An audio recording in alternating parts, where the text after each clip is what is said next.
LOP brothers, this Friday night, we start the celebrations of the festival called Pesach, Passover.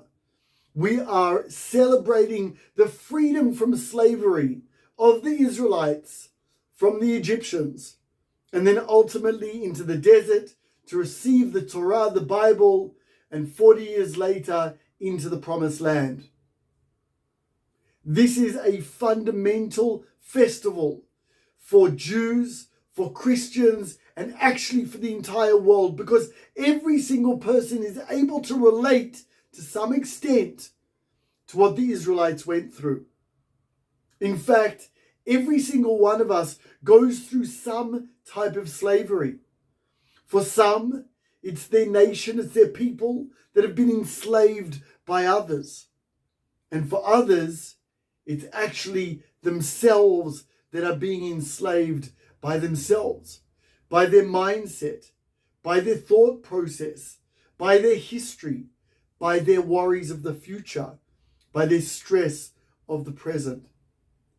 The word Egypt in Hebrew is Mitzrayim, which comes from the root word Meitzar, which means boundaries, confinement. Egypt, slavery, was all about confinement, was all about squashing a people's belief in themselves and in their future. It is through the festival of Passover that we pass down through every single generation since then that you and I have the capabilities and the abilities to connect with the Almighty to free us from any slavery, whether it's from other people, or whether it is ourselves alone. Men, leader of the pack, focuses on this, focuses on the fact that we are all slaves to some extent to the society around us, or to ourselves even more so. And it's time to break free. It's time to stop being victims. Because once we put ourselves in victim mindset, we will always be a victim, no matter how many times we are saved, no matter how many times people or God himself comes to save us from that slavery. I've told the story many times before about a flood coming and a man saying, "I believe God will save me." And his neighbors come past and say, "Come before the water gets too high, come with us." He's like, "No, God's going to save me."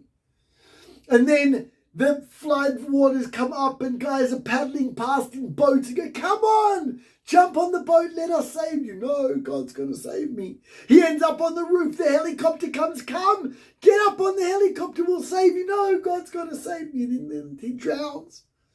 And he makes it to wherever he goes and he says to God, "What did you do? Why didn't you save me?" And he says, "But I sent you your neighbors. I sent you the boat. I sent you the helicopter." Men, let's open our eyes. Let's open our eyes to God in our life, to the people in our life that are sending us messages that are helping us be free from our slavery. Those people and those times in our life that we're able to see ourselves as we should see ourselves, rather than putting ourselves down, but see ourselves as free men that have the right and the responsibility to lead, to stand up, to lead and protect. I wish you and your families a safe and wonderful, inspirational Passover. May we all be freed from our slaveries and move forward into freedom. The freedom of responsibility, the freedom of wisdom, the freedom of strength, the freedom of family and peace in ourselves, our families, our communities, and the entire world.